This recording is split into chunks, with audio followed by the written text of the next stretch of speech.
Vietjet mở đại tiệc khuyến mãi lớn nhất trong năm với hàng triệu vé không đồng đảm bảo việc du lịch, thêm nhiều đường bay mới đến Kochi, Ấn Độ, Jakarta, Indonesia, Phuket, Thái Lan, Melbourne, Sydney, Brisbane. Đồng thời, Vietjet tưng bừng ra mắt chương trình khách hàng thân thiết Vietjet SkyJoy với nhiều ưu đãi độc quyền dành cho hội viên, tặng điểm SkyPoint cho hội viên mới cùng quyền lợi đổi thưởng vé máy bay Vietjet và hơn 250 thương hiệu ẩm thực, mua sắm, du lịch được yêu thích tại Việt Nam và trên thế giới. Xin cảm ơn. Ladies and gentlemen, to celebrate a wonderful summer, Vietjet has launched the biggest promotion of the year with millions of tickets starting from zero Vietnam đồng, as well as free travel insurance SkyCare. We have also opened multiple new routes to destinations including Kochi, India, Jakarta, Indonesia, Phuket, Thailand, Melbourne, Sydney, and Brisbane, Australia. We are also excited to launch the Vietjet SkyJoy loyalty program with many exclusive incentives for Vietjet customers. New members will receive SkyPoint gifts or many rewards from more than 250 loved brands including shopping, travel in Vietnam and around the world. Thank you. Vào đến ăn này, vào đến ăn này là cắm đây vào tổ này, từ pin nhà xuống đó, kami kira na. Kaya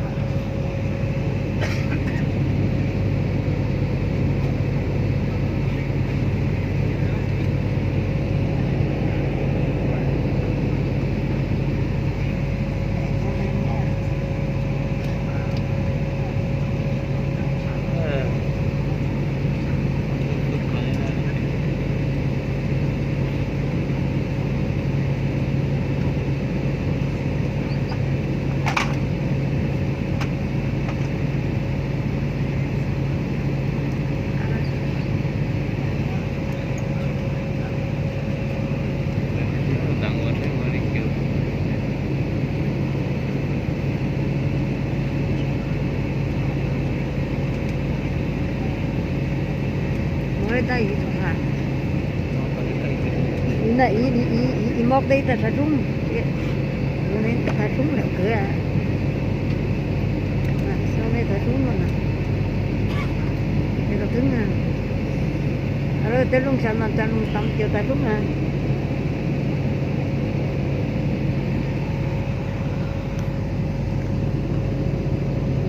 rồi tính tê cái rồi tính tê rồi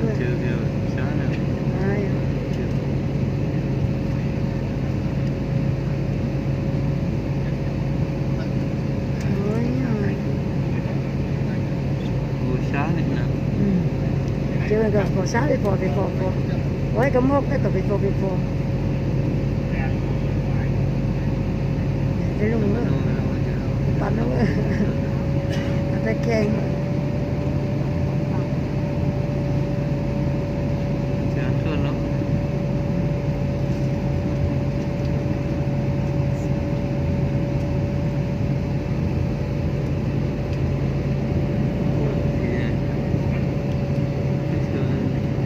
cái xưa đủ cái lắm mua kìa để có đâu cái kênh nó để lắm rồi này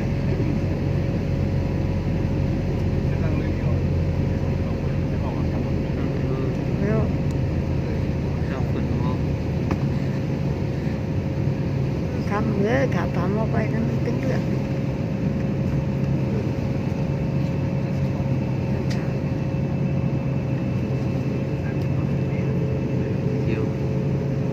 ôi bạn nó cắt đục mới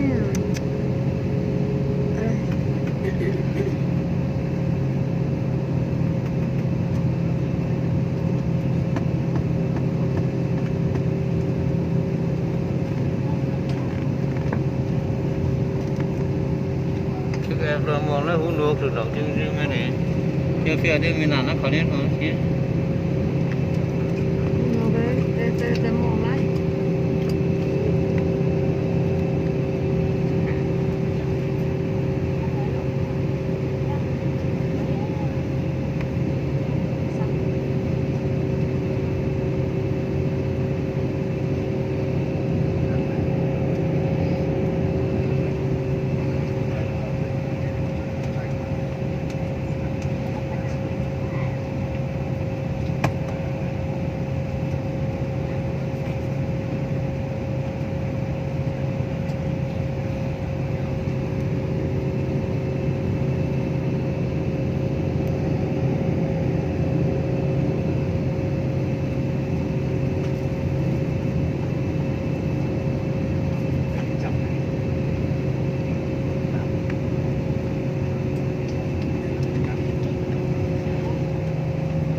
tới hướng từ thất thằng thằng phun có nước móc nè chứ nó sườn lăng nha sang đấy cả móc đây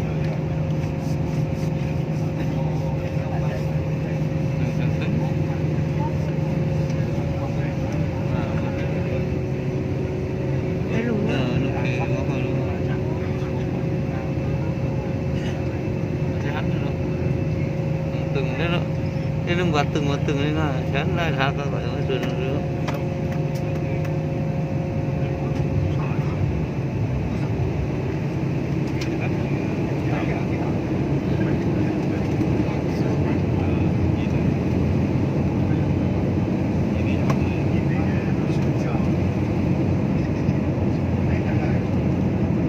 đây hát vào trung tâm là đấy với hát vào trung xây này à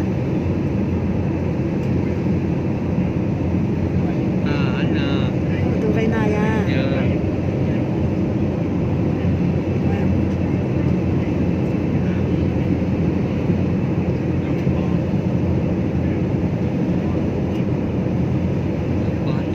qua trên từng mấy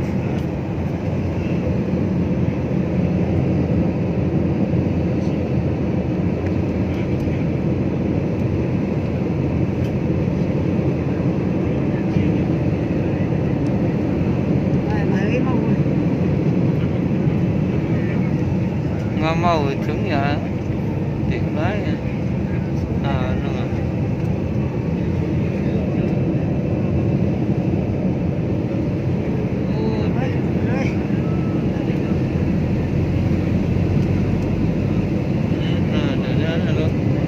nó rất phổ biến nó rất trong biên định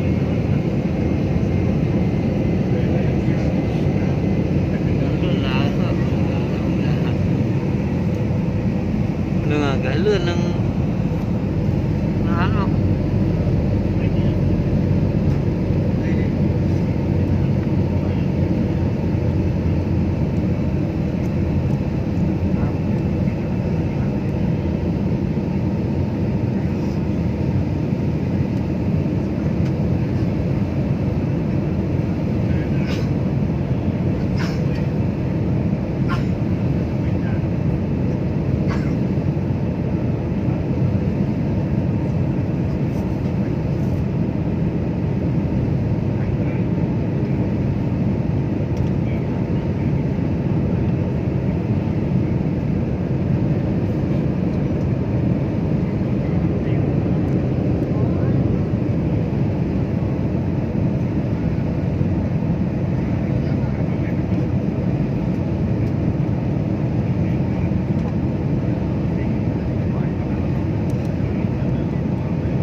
còn lô tới tài rút mà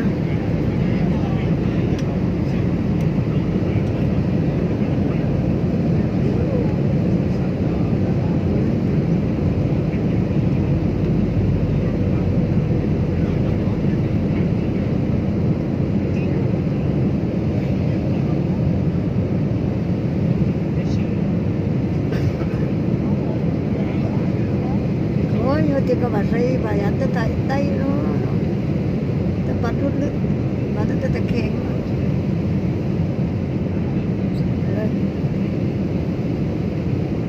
keng để mà nó depan keng nah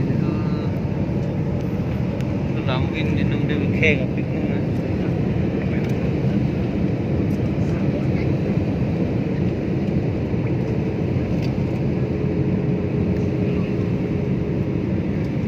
ôi bà sườn đây tụi em sườn em đây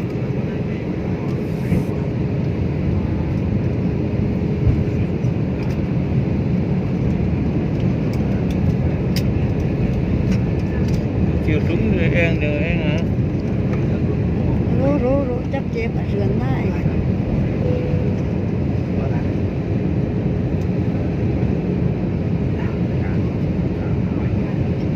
bọn nó tính tình của người cả bà sườn kỹ này chúng mới chịu nè vậy cả từng cả sườn kỹ từng tổ sẽ xích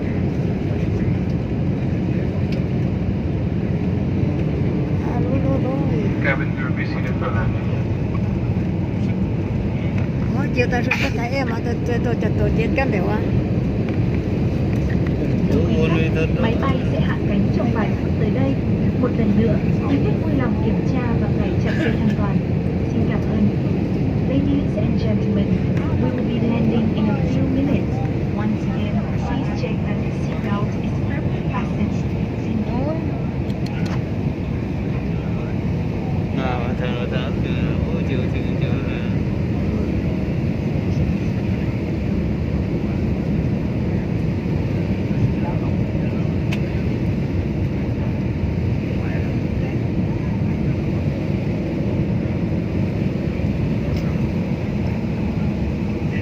bữa nào phải đứng cây một thằng gần đấy ở tướng van đuổi có kia nung ấy chiều năng đây tiền à thế thế chiều trên có tiếng van đuổi lớn phải cái điện tất cả rung á đúng mà thế mà tao đi khá đi mới rồi nó thế chứ tao gần như nó chưa chắn rồi để xuống thì nó mới chưa phải có mát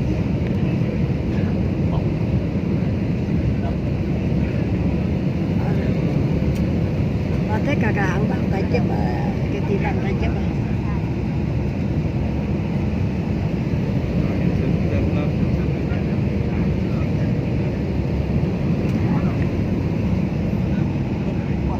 thì vậy thôi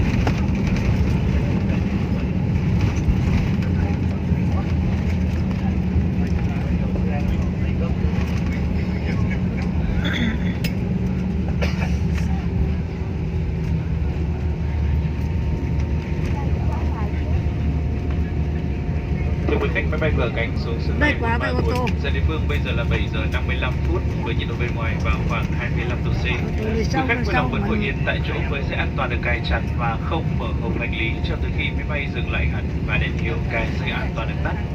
Quý khách cẩn thận khi mở ngăn hành lý phía trên và tránh vào quên hành lý trước khi rời khỏi máy bay. Quý khách tuyệt đối không hút thuốc. Để cập nhật thông tin về lịch bay, điểm đến, các chương trình khuyến mãi, đặt giữ chỗ, quý khách vui lòng truy cập vào trang web vietjetair.com hoặc liên hệ 1900 1886. Một lần nữa, chúng tôi rất hân hạnh được phục vụ quý khách và mong rằng sẽ được đón tiếp quý khách trên những chuyến bay tới. Xin chân thành cảm ơn. Ladies and gentlemen, welcome to Buôn Ma Thuột Airport. The local time now is 5 minutes to 8 a.m. and the outside temperature is around 25 degrees Celsius. Please remain seated with your seatbelt fastened and do not open the overhead lockers until the aircraft has completely stopped and the fasten seatbelt sign has been turned off. Do take care when opening the overhead lockers. Before leaving the aircraft, please ensure that you have all your belongings with you. Smoking is strictly prohibited. For more information about our schedules, destinations, promotions, booking and purchasing tickets, please visit our website at vietjetair.com or contact 1900-1886. Once again, we'd like to thank you for traveling with us today and we look forward to seeing you aboard again soon. Thank you.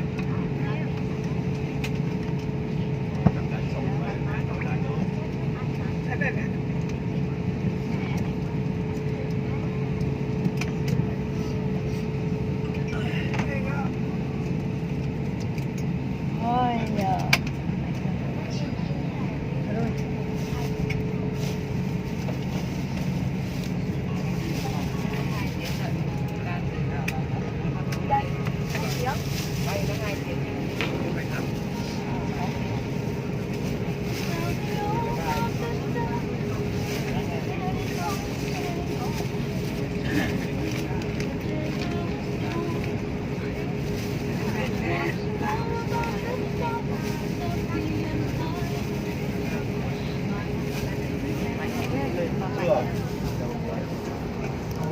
bắt đầu.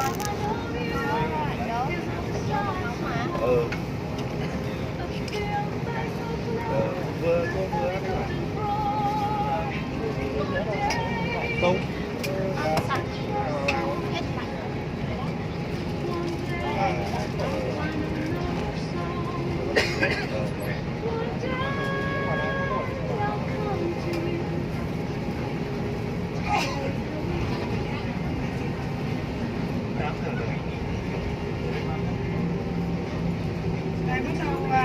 Cái bắt đầu xuống lại.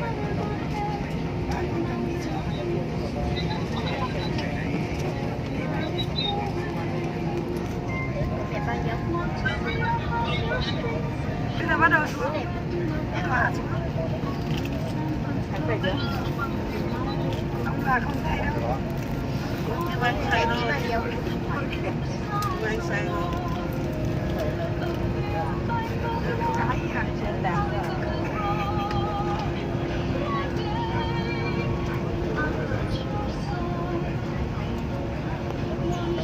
Đi chạm vào ra.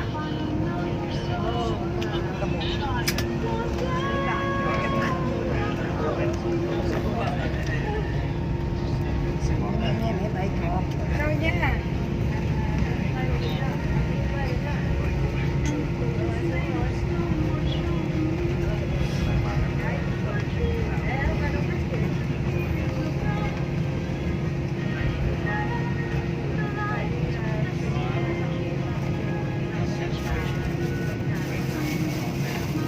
Còn cái nào mà trứng còn đậu ý nữa rồi. Đây chưa? Ôi, nó là đây nó là. Mà còn là đấy nó là về đi hai tay quá cái bóng bị chuyển tăng tay chân. Đây đâu rồi? Tiến hỏi. Vậy thì phải quảng nó người ta cái nó mới chậm.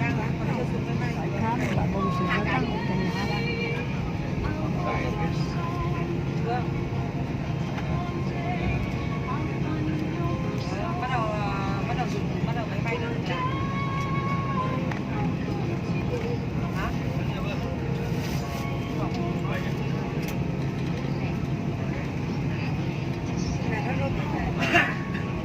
Có thịt đồ nó đắng, có đồ đắng đã xay rồi đấy.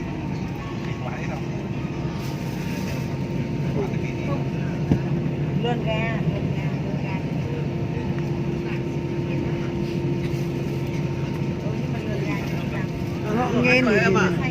Nghe để mà thẳng luôn á. Alo. Hỏi ba để ăn cái này. Ăn cái đấy.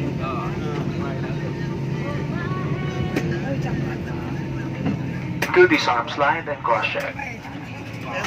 Em đang ở 1 mét thôi.